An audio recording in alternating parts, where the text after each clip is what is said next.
So it's been a long time since I've done any update, and it's the end of the year.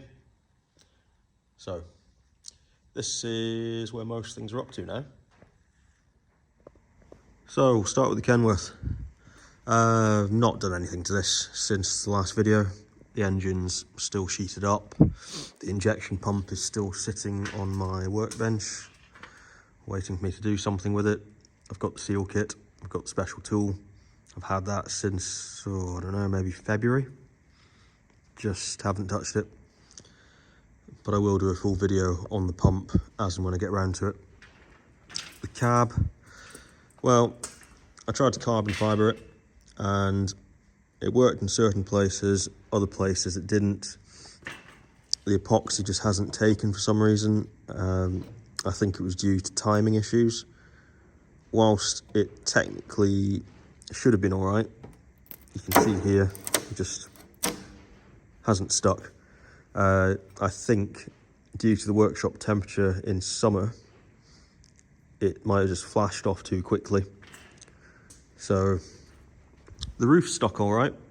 That still wants sanding down and recoating, but for some reason the cowl area hasn't, which means I'm going to have to peel all the cowl off and fix that. There's also a bit on the back of the cab, on the corners that haven't taken properly, so that'll be, it might be a job over winter now that I've got some time. We've got this Toyota Land Cruiser up here. Chassis, obviously been stripped down, galvanising paint after the sandblasting, then a red ox layer, or, well, it's not a red ox layer, but it's a red primer, and then a glass fibre reinforced top coat. Next up, I'll be spraying the insides of the chassis rails with anchor wax. You can see the Kenworth's inner cab structure is still there. So I've got all the strips of steel to make the new door frames. Just haven't. Again, might be a Christmas job. I have started painting the wheel segments though, so I can't remember how many wheels there are here. I think there are 3.5.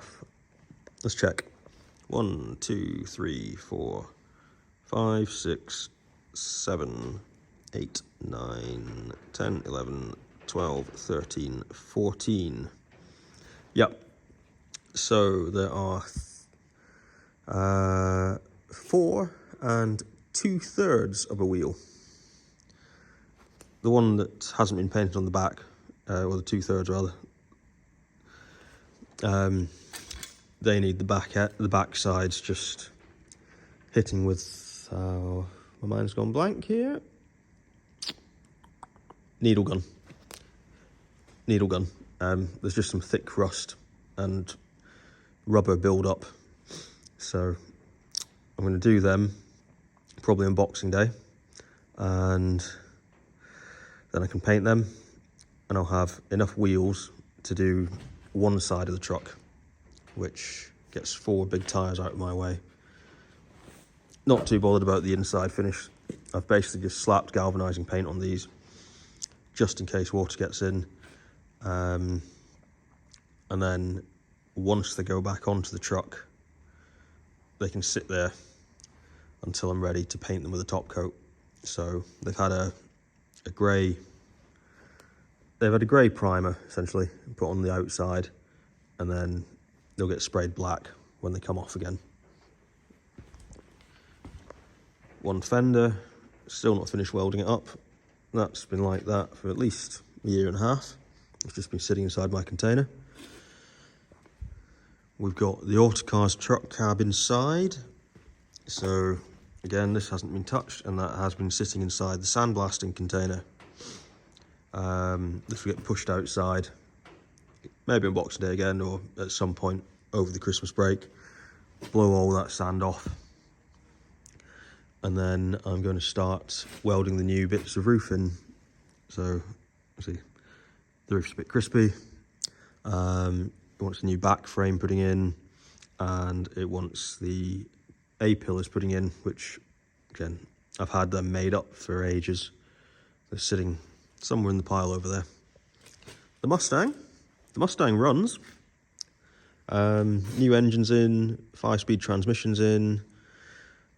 It's just needing a tune and a few other little bits. I'm not doing anything on that anymore. It's down to the owner. So I helped him with the engine, helped get it running, and that's that. My forklift there. I'll just wander over. Oh look, more Trilex pieces.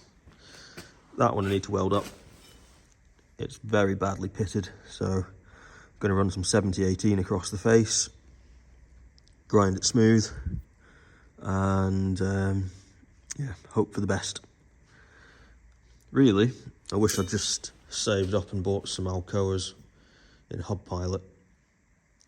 There's the starter pieces for the other fender. I think there's a piece of the other fender behind that foam. Anyway, forklift. So this has been dead for a long time. I have made an adapter plate, which is on the back of the engine at the minute. But this is getting a 440 put into it because I had a motorhome 440, and it turns out a motorhome 440 will fit. So I'll probably do some videos on this in the new year.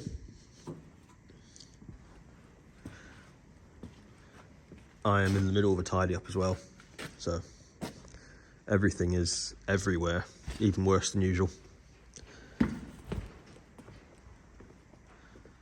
And then there's a little deb in there. The body's covered in bits of itself.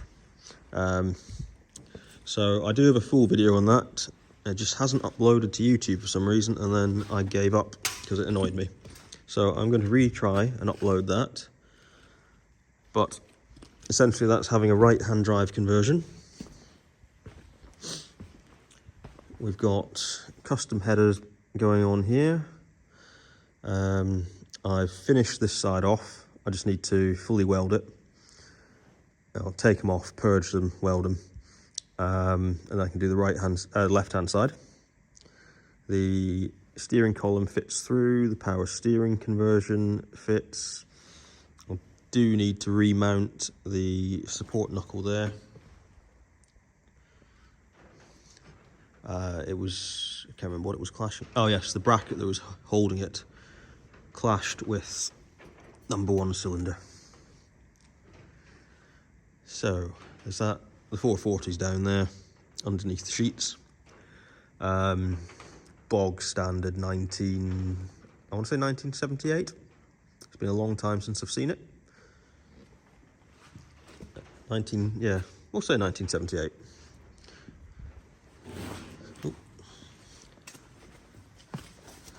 But it's got an adapter plate on the back of it made out of scrap metal. The important thing is the holes are in the right place. So all that metal was scavenged from the Kenworth. But essentially, there's the torque converter that I've machined down. So it's just an adapter plate now. So that bolts up to the flex plate still, meaning it'll start, and then that bolts through onto the torque converter of the Caterpillar forklift. So it's nothing fancy, but it will work. Everything lines up because I have test fitted it already. Ooh. Chosen the wrong side to stand on here.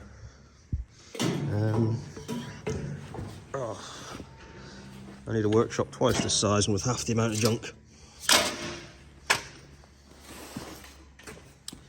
So we've got some focus. Got some riv nuts that are through there because it's just a through hole. Original flex plate that came off the Mitsubishi engine, and the original Mitsubishi torque converter. So these are an odd one. I know I said cat, it's a cat Mitsubishi product. So cat chassis, Mitsubishi guts. And anyway, that's sort of where we are with projects. That one is, yeah, so I'm going to put the wheels back on it. The reason I want to do that is because it means I can drag it forward slightly, take the, it's an Ultra 4 chassis, take that, stick it somewhere out the way, walk through, take that, stick it somewhere out the way, probably on top of the toilet block, and then I can shove this all the way back to the wall, which is, I think there's about 4.5 or 5 foot there, maybe a little more. But it means I can then do my chassis stretch. So I'm still marked out. Get the chassis stretched, and then on the other side, the Autocar has to come in. So I've got about a month to finish the forklift and kick that out. And the Autocar chassis has to come in because someone can't drive and has hit it 3 times. Not me. Someone who's complained 3 times about it, at least. Because apparently it's just been sitting there and is a bit of an eyesore. So, yeah, there's that. Anyway, the Autocar chassis is going to come in. That's going to get stretched as well. So we'll be looking at a, I don't know what Louis decided on, 3-4 foot stretch, something like that.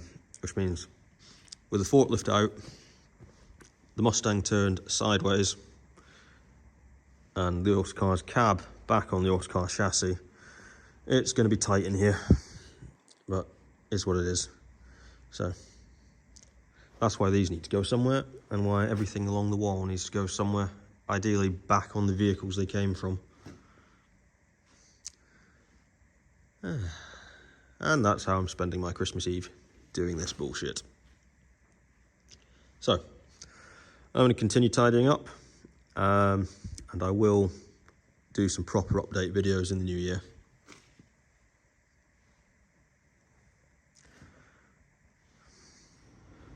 Whilst I remember, or whilst I'm outside rather, yeah, the offending chassis that someone's crashed into.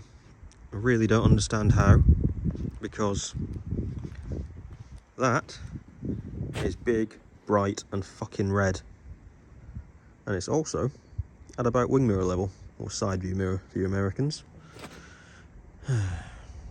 So yeah,